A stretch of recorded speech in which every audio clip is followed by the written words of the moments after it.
모든 걱정이 잊어버려 새로운 날이 오니까 사랑으로 가득 찬 마음 서로를 생각하며 살아 함께하는 이 순간. 사도 바울이 고린도 교회를 드디어 방문을 하려고 합니다. 그런데 좋은 뜻에서 가는 게 아니지 않습니까? 고린도 교회에 문제가 있기 때문에 그 문제를 해결하려고 가는 것이기 때문에 다분히 그 가는 걸음에 걱정이 있을 수밖에 없어요. 염려가 있을 수밖에 없어요. 그런 것들을 이 사도 바울은 한마디로 표현하는 게 내가 너희를 만나러 세 번째 가는 이 길에 나의 마음속에 좀 두려움이 있다.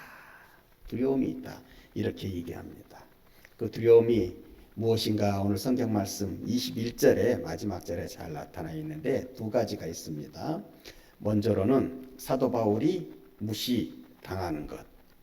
또 내가 다시 갈 때에 내 하나님이 너희 앞에서 낮추실까 두려워하고, 하나님이 여기서 낮추신다고 하는 것은 겸손하게 하신다고 하는 것이 아니라 하나님이 여기서 낮추신다고 하는 것은 이 사도 바울은요 모든 것을 다 은혜로 이렇게 해결하려고 하는 이러한 태도가 있습니다. 상대방이 나한테 무슨 잘못을 한다고 할지라도, 좋지 않은 마음을 가진다고 할지라도 그 사람에게 그 탓을 하지 않기 위해서 하나님이 너를 통하여서 나를 그렇게 하게 하신 것이다, 이렇게 생각하려고 하는, 이렇게 하나님과의 관계에서 먼저 해결하려고 하는 아주 멋진 목회자의, 또한 영적 지도자의 이 태도가 있는 것입니다. 혹 내가 가서 세 번째 내가 이렇게 저렇게 사람도 보내고, 두 번째 눈물의 편지도 보내고, 이렇게 세 번째 가게 되었는데 그 결과가 좋지 못해서 너와 나 사이에 뭐 이렇게 서먹서먹함이 있다거나 서로 이렇게 멀리 뛰고 본다거나 그러한 부대끼는 마음이 있으면 내가 그러한 만남이 될까봐, 이 세 번째 가는 이 방문에 있어서 그러한 마음이 될까봐, 내가 무시를 당할까봐, 내가 너희들에게 말한 것이 먹히지 않을까봐, 내가 너희들에게 했던 그 사도권에 대한 그 변증이 너희들이 받아들이지 않아서 너희들과 나 사이에 이렇게 서먹서먹한 감정이 생길까봐 내가 참 그것을 가슴 아파하면서 또한 두려운 마음으로 내가 가지고 너희들한테 지금 간다, 이렇게 얘기하고 있는 거고요. 또 하나 두려운 것은 참 너희들이 변화되지 않는 그 모습을 볼 때에 내가 참으로 두려울 것 같다고 하는 생각이 든다, 이것을 얘기하고 있습니다. 그 행한 바 더러움과 음란함과 호색함을 회개하지 아니함 때문에 슬퍼할까 두려워하노라. 내가 참 여러 가지로 내가 너희들한테 이리저리 어떻게 살아가는 것이 그리스도의 일꾼이요 정말 참된 성도의 모습인 것을 내가 여러 가지로 이렇게 너희들에게 알려주었는데, 내가 세 번째 만남에 가서 그런 변화된 모습, 지금 너희가 가지고 있는 그 여러 가지 뭐 수군거림과 당짓는 것과 호색함과 뭐 그런 것들이 회개하지 않는 모습으로 또 나를 마주하게 된다면, 내가 마주치게 된다면 변화되어지지 않는 그 모습을 만나게 될까봐 내가 이 세 번째 가는 발걸음에 마음에 걱정이 앞선다, 염려가 앞선다, 두려움이 생긴다, 이렇게 얘기하고 있습니다. 사도 바울이 이들을 위해서 얼마나 열심을 가지고 뜨거운 마음을 가지고 사랑하는 마음을 가지고 목회했는지를 우리가 알 수 있죠. 그런데 그 모든 것들이 되어지지 아니하는 그러한 상실감으로, 패배감으로 찾아오게 될 때 내가 참으로 마음이 무거워질 것 같다, 두렵다, 이렇게 얘기해요. 여러분, 우리가 자식을 키워나가잖아요. 근데 자식이 사실은 부모의 마음을 다 모르잖아요. 우리가 자식을 키워가면서 뭐 야단도 칠 때도 있고 하지만은 다 그 사랑하는 마음에 잘 되라고 하는 것 아니겠습니까? 그런데 내가 열일을 다 했습니다.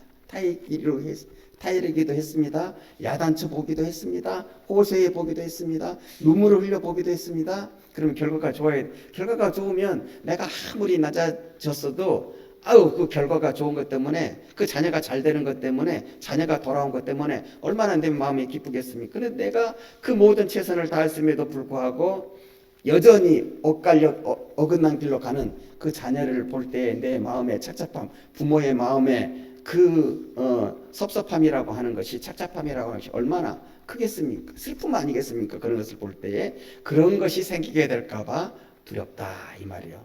사도 바울도요 고린도 교회 교인들을 그냥 교인이라고 생각하지 않았어요. 뭐 이나 저나 만나게 되는 그런 교인으로 생각하지 않냐고. 사도 바울은 자기가 하나하나 그 만들어지는 교인들을 생각할 때마다 어떻게 생각했냐면 나는 너희들의 아비다. 왜냐하면 복음으로써 나았다. 이렇게 얘기하고 부모의 심정으로 그들을 대하고 있었는데 그 부모의 심정으로 세 번째 만나게 되어졌을 때에 변화되어지지 않는 모습이 있다면, 여전히 주님으로부터 멀어진 모습을 가지고 있다면 내가 정말 큰 슬픔을 가지게 될까봐 두렵다 이렇게 얘기하고 있는 것입니다. 또한 더 깊게 생각하면 자기의 문제만도 아닙니다. 고린도 교회의 문제만도, 나와 너와의 문제만도 아닙니다. 더 큰 문제가 있습니다. 하나님의 일이 막혀지는 것입니다. 지금 이 교회의 어려움을 두고 이 교회가 샘플이, 고린도 교회가 샘플이 되고 있는 거예요. 마게도냐 교회에서도 이 교회의 문제를 해결해 주기 위해서 사도 바울의 수족이 되어서 같이 찾아온 사람들도 있습니다. 그래서 먼저 간 사람들도 있습니다. 이 모든 것들이 하나님의 뜻에 의해서 준비되어지고 진행되어지고 있다고 생각하는데 그 결과가 안 좋으면 어떻게 해요? 하나님께 영광을 가르는 것입니다. 그래서 또한 그것이 두려운 것입니다. 이렇게 전후 사정을 다 보아하니 하나에서부터 열까지 참 어려운 것들이 많이 있게 되었기에 이것이 좋지 아니하면, 결과가 좋지 아니하면 참 하나님께도 영광을 가리는 일이 되겠기에 이렇게 두려운 마음으로 이렇게 가게 되는 것입니다. 그래서 이 세 번째 가게 될 때 얼마나 준비를 하는 줄 아십니까? 정말 열심히 조심조심 또 행동거지 하나하나에 또한 자기의 사랑의 마음도 담아서 이 세 번째 발걸음을 일부러 늦추는 때도 있었습니다. 예, 들어오는 소식이 별로 좋지 않은 소식이 들린 거예요. 이렇게 사람도 보내고 두 번째 편지도 보내고 눈물의 편지도 했는데 막 이렇게 저렇게 별로 이렇게 변화되었다는 소식이 안 들려오는 거예요. 그리고 여전히 거짓 선생들이 그곳에 남아있다는 소식들도 들리게 되는 거예요. 그렇게 됐을 때 얼마나 그 마음이 힘들었겠습니까? 그래서 그 가는 발걸음을 최대한 늦추면서 또 사람을 보내면서 좋은 소식이 들려오기를. 여러분 근데 왜 늦추는지 아세요? 늦추는 이유가 있습니다. 사도 바울이 이렇게 굉장히 낮은 자세로 그 성도들을 대하고 있잖아요. 제발 좀 돌아와 부모의 심정으로. 그러나 이것을 할 때까지는 만나기 전인 거예요. 만나고 나서도 그들이 돌아오지를 않았다면 그때는 어떻게 해야 되겠습니까? 그때는 큰 어른의 모습으로 이제는 그들을 징계하는 치료를 해야 되기 때문에 세 번째 가는 발걸음을 일부러 그렇게 늦추기도 했던 것입니다. 그러면서 이렇게 얘기하는 거예요. 내가 세 번째 갈 때에는 내가 너희들이 완전히 변화된 모습을 놓고 내가 너희들을 징치하는 것이 아니라 징계하는 것이 아니라 야 너희들이 돌아왔구나. 진실로 첫 마음을 너희들이 회복을 했구나. 회개하고 정말 하나님의 품으로 돌아왔구나. 그러면 징계할 필요가 없잖아요. 야단칠 필요가 없잖아요. 그럼 어떻게 해요? 그때는 막 얼싸안고 이렇게 만들어주신 하나님의 은혜를 찬양하고 하나님께 영광을 드리고 난 이렇게 너희들을 만나기를 원한다. 그래서 내가 가는 발걸음을 너희들이 아직 돌아오지 않았다고 생각될 때는 내 발걸음을 더디해 놓으라. 이렇게까지도 얘기하고 있는 것입니다. 오늘 본문 말씀 속에서도 그런 사도 바울의 사랑에 정말 깃들인 사랑이 들어있는 그런 마음이 고린도 교인들을 향한 마음이 들어있는 거예요. 14절에 보니까 보라 내가 이제 세 번째 너희에게 가기를 준비하였으나 너희에게 피해를 끼치지 아니하리라. 내가 구하는 것은 너희의 재물이 아니요 오직 너희니라. 어린아이가 부모를 위하여 재물을 저축하는 것이 아니 부모가 어린 아이를 위하여 아니니라. 이 세 번이 얼마나 조심을 하냐면은 세 번이나 가지만은 내가 물질적인 것으로 너희에게 폐해를 끼치지 않겠다고 합니다. 세 번이나 가지만은 조그마한 것이라도 물질적인 것으로 내가 너희에게 부담을 주지 아니하겠다. 그렇게 하는 이유가 15절에 나오고 있는데 하여간 어떤 이의 말이니 내가 너희에게 짐을 지우지 아니하였을지라도 교활한 자가 되어 너희를 속임수로 취하였다 하니 고린도 교회에 어떤 소문이 나돌고 있었느냐면 거짓 선생들이 있어요. 그래, 사도 바울이라고 하는 사람이 너희들에게 물질적인 피해를 끼치지 않았다고 하자. 그러나 그것이 다가 아니야. 그 이면에는 아주 교활한 뜻이 숨겨져 있어. 돈 같은 건 받지 않았다고 할지라도 너희를 이렇게 저렇게 이래라 저래라 하는 그 권위를 갖기 위해서, 그 사도의 권위를 갖기 위해서 너희들한테서 왕노릇하기 위해서 그러한 작전을 쓰고 있는 거야. 너희들 정신 똑바로 차려야 돼. 이렇게 얘기하는 사람이에요.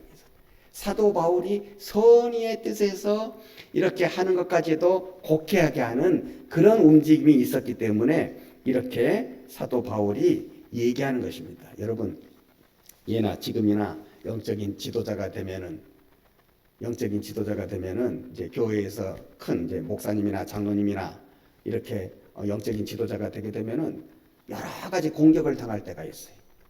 별별 걸로 다 모함을 받습니다. 그 모함 중에는 착한 것도 공격의 대상이 되는 거예요. 예나 지금이나 똑같아요. 바울의 시대에 있었던 일, 지금의 시대에 있어요. 토대가 똑같거든요. 예수님을 모시고 살아가는 교회니까 똑같은 모습이, 마귀를 통한 똑같은 모습이 이 목회자를 통한 영적 지도자의 목회자에게, 영적 지도자에게 이런 공격들이 계속되어진다고 합니다. 시대를 불문하고 착한 것도 공격의 대상이에요. 선한 것도 이렇게 곡해를 하기 위해서 공격의 대상입니다. 선하면 착하게 살면 어떻게? 에이, 그 사람 불러 터졌어. 아유, 그래가지고 어떻게 교회 일해? 아유, 그 사람 너무너무 뒤로 물러서 무능해. 양보하고 겸손하고 남을 섬겨주면은 이렇게 선한 선의까지도 곡해서 공격하는 게 있더라.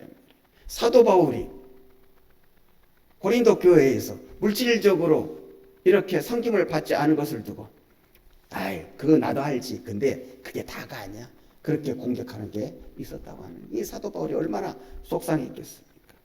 여러분, 옛말에 고부간을 두고 이런 말이 있어요. 시어머니가 며느리를 구박할 때 그 며느리가 아주 잘 들어왔어요. 못하는 게 없어요. 다른 어른들 눈에는 그냥 싹싹 다 들어가요. 얼마나 잘하는지. 시부모한테도 잘해.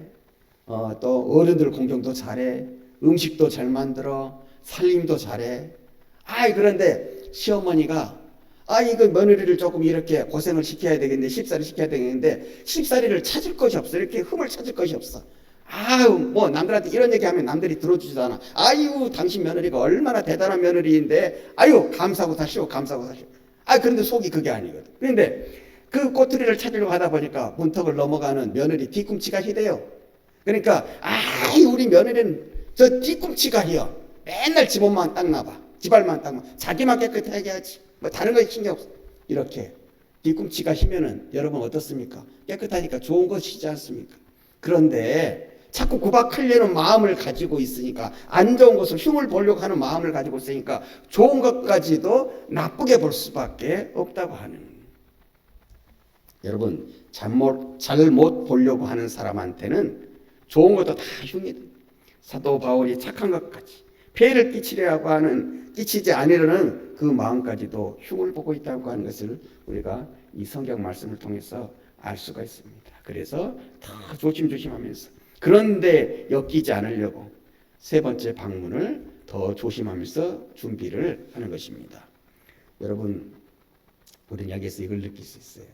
우리는 사도 바울, 듣기만 하면 우리가 알고 있는 그 이름만 하면 대단한 분 아닙니까? 그 사도 바울께서는 참 자기가 맡은 사명을 쉽게 감당해 나가셨겠다. 자기 마음대로 마음에 졸이는 거 없이 그냥 권위 있게, 카리스마 있게 그렇게 해 나가겠었겠다. 그렇게 생각하기 쉽습니다만, 오늘 이 사도 바울 그렇게 큰 하나님의 능력을 받았으면서도, 그 능력을 베풀고 살면서도 그 목회하는 한 자리에 보면 얼마나 노심초사하고 마음을 졸이면서 살아갔는지를 우리가 알 수 있는 거예요. 그건 다른 데 있는 게 아니에요. 사랑에 있는 거예요. 사랑이. 교인들을 사랑하는 마음, 이스라엘 민족들을 사랑하는 마음. 또 하나가 있습니다. 내가 받은 사랑이 크다고. 내가 하나님께 큰 은혜를 받았습니다. 내가 어떻게 해서든지 이것을 갖고 살아가려면, 내가 맡은 나의 양들에게 내가 모든 것을 다 주어도, 내가 그들에게 정말 낮추어도, 그들이 나를 뭐라고 얘기하든지 간에 나는 항상 그들을 좋게 보고 살아갈 거야, 귀하게 보고 이런 마음을 가지고 사도 바울이 살아갔다고 하는 것입니다. 사도 바울이 내가 사도니까 내 말에 무조건 따라야 돼, 안 그러면 그냥 징치하겠어, 그냥 징계하겠어, 이렇게 살아가지 않냐고. 어떻게 해서든지 참고 참아서 징계하지 않냐고, 하나라도 하나님의 품으로 돌아오기를 원하는 그런 마음을 가지고 선교를 했다고 하는 것을 우리가 알 수가 있는 거예요. 우리 예수님도 그렇죠. 99마리가 있으니까 한 마리, 내 말 안 듣는 한 마리, 그 한 마리는 우리가 여러 가지로 해석할 수가 있어요. 일단은 주인의 양들은요, 주인의 소리를 기가 막히게 알아듣습니다. 주인이 한번 부르면은요 딱 찾아오는 게 양이에요. 다른 사람이 아무리 주인의 행세를 하고 불러도요 주인의 목소리를 알기 때문에 찾아오지 않습니다. 그런데 양 무리 가운데 한 마리가 떨어져 갔다고 하는 그것이 병들었거나 주인의 말을 듣지 않는다거나 너무 어린 양이거나 연약하거나 그런 것들 중에 하나거든요. 그런데 보십시오. 아유, 저런 부족한 것, 저런 모자란 것, 아유, 하나 없어도 되지. 99개가 있는 우리 예수님은 그렇게 생각하죠. 99개 건강한 양을 주시고서도 그 부족한 한 마리를 위해서 찾아 나서시는 그 사랑의 모습을 보여주시는 거예요. 이게 바로 사도 바울의 마음. 고린도 교회 교인들, 내가 지금 당장 가서 내 권위를 회복하고 내 마음 속상하게 했던 사람들을 교회에서 다 쫓아내고, 그렇게 했으면은 나는 편할지 몰라도 그것을 원하시는 것이 주님의 마음이 아니기. 또한 내가 받은 은혜를 생각해 보니 정말 내가 12번을 더 저들에게 머리를 조아지더라도 저들이 돌아올 수 있으면 나는 그것을 감안하겠다, 감수하겠다, 기쁨을 알겠다 하고 살아간 사람이 사도 바울이에요. 그는 하나님의 사명을 그렇게 생각하며 살았습니다. 이게 우리의 마음이 되어야 됩니다. 성도와 성도 간의 마음이다. 목회자와 목회자의 마음이, 우리의 모든 직분이라고 하는 것이 계급이 아니라 위아래가 아니라 서로 섬김의 직분이라고 하는 것을, 그리고 그 직분이 어떻게 보면 더욱더 무게감이 있다고 하면 할수록 더욱더 큰 마음의 빛으로 생각하고 정말 더 섬김의 크기를 생각하고 살아가야 하는 것입니다. 우리가 이렇게 살아갈 때 하나님께서는 그 교회에 하나님의 아름다운 역사를 베풀어 주시는 것입니다. 은혜도 주시는 것입니다. 축복도 주시는 것입니다. 이적도 베푸시는 것입니다. 날마다 더 감사할 거리를 만들어 가시는 것입니다. 우리 한송교회 모든 믿음의 식구들이 그 권속들까지도 이런 하나님의 축복을 온전히 다 받으며 살아가시는 우리 그런 아름다운 교회가 되시기를 주님의 이름으로 간절히 축원합니다.